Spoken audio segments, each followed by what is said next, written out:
Bien, estamos con el ingeniero Aurelio Ochoa Alencastre, experto en temas energéticos de toda índole, que nos está apoyando acá en Hora 8 y dándonos información realmente vital e importante, estimados amigos de todo el Perú, y especialmente la macrorregión sur que nos están viendo y escuchando. Aurelio, hacíamos ese paralelo entre lo que fue el oleoducto norperuano y lo que es ahora el gasoducto.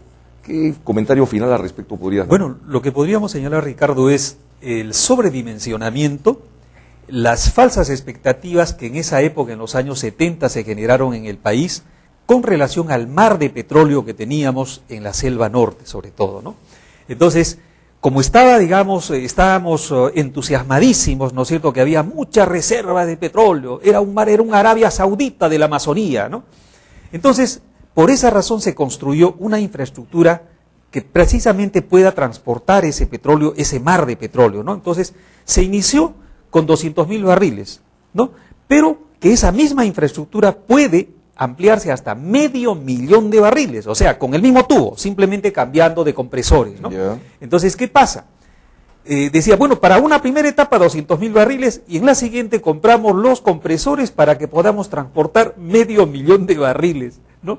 Y hasta la fecha, lo que estamos transportando, como te decía, es alrededor de unos 50.000 barriles en promedio, ¿no? Y lo máximo que en algún momento se transportó fueron alrededor de los famosos 100.000. Y en esos años, digamos, había la expectativa, digamos, de que de repente por ahí se pudieran encontrar grandes yacimientos y nunca se encontraron.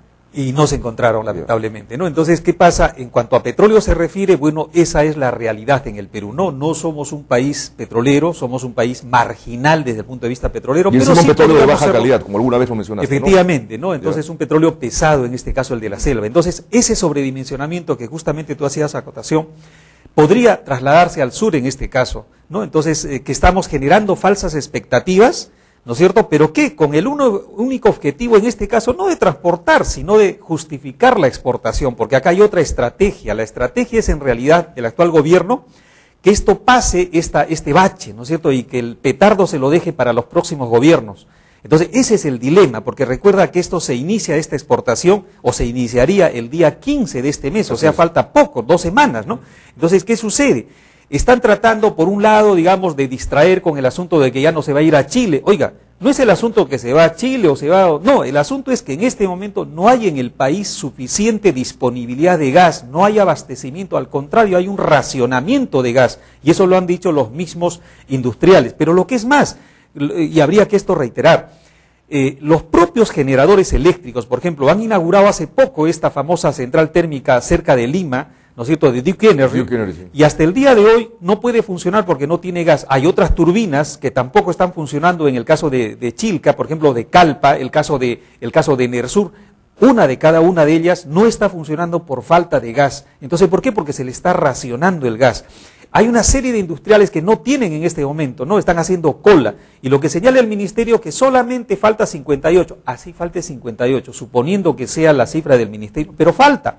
¿Y cómo es posible que faltando, reconocido oficialmente por parte del ministerio, ¿no es cierto?, nos vamos a dar el lujo de exportar sabiendo que no hemos abastecido el mercado interno? Allí, por ejemplo, estamos incumpliendo la ley, porque la ley es muy clara al respecto, como anteriormente señalábamos, la 21.733, modificada por la 28.552, el artículo 4, el inciso A, señala claramente que para poder exportar, previamente tengo que cumplir con el abastecimiento local. ¿Se está cumpliendo? No se está cumpliendo, ¿no? Entonces ya se está incumpliendo la ley en este caso. Y recordemos que todo funcionario tiene la obligación de ¿qué? De cumplir y hacer cumplir la ley. Pero recordemos ahora nuevamente el caso, por ejemplo, en lo que a precios se refiere. Este es un punto importante para que los televidentes puedan apreciar. Ya habíamos visto antes el caso de los precios del gas, la disimilitud que había entre lo que era el mercado interno y la exportación, ¿no es cierto? Veíamos que, por ejemplo, había 6 veces más caro era para el mercado local, o sea, para nosotros los que hemos contribuido a que este proyecto se haga realidad a través de la tarifa eléctrica, hemos pagado alrededor de 500 millones de dólares, ¿ah? Ojo, todos los peruanos. Así es. Y sin embargo, al haber facilitado todo eso, hoy día somos castigados, somos sancionados, ¿no es cierto? ¿A partir de qué? De tener un gas caro, ¿no es cierto?, muchísimo más caro que en el caso de lo que es la exportación. Entonces, ¿qué sucede? El caso de las regalías que interesa a la región Cusco en este caso, sería interesante si podemos focalizar para que veamos esta desproporción. Son 7.5 veces, ¿no es cierto? Ojo, 7.5 veces más alta la regalía que pagará, porque lógico, si el precio es más alto para el consumidor local, la regalía que pague, ¿no es cierto?, también será mucho más alta. ¿Cuánto resulta? 7.5 veces, ojo, 7.5 veces, ¿no es cierto?, más alta que la que va a pagar el exportador. Es decir, nosotros por uno o por otro lado, ¿no es cierto?, somos castigados en este caso por nuestras autoridades. Ojo, 7.5 veces, esa es una cosa que habría que recordarla. 7.5 veces. ¿Por qué 7.5 veces? Porque el consumidor local paga $1.20 por millar de pies cúbicos o millón de BTUs, ojo, el consumidor local. Y el de exportación, privilegiadamente, ¿no es cierto? O sea, el exportador tan solamente paga 16 céntimos de dólar por millar de pies cúbicos. Es decir, una desproporción total, ¿no es cierto? Entonces, esta es la desproporción. Ahora bien, si nosotros hablamos de regalías, ahora veamos cómo afecta esas regalías o cómo afecta a través de lo que ya sabemos, lo que es el canon, ¿no es cierto? O sea, el 50% de esas regalías, recordemos, se transforman en canon. Entonces tiene que ser la misma proporción. Y acá viene la desproporción.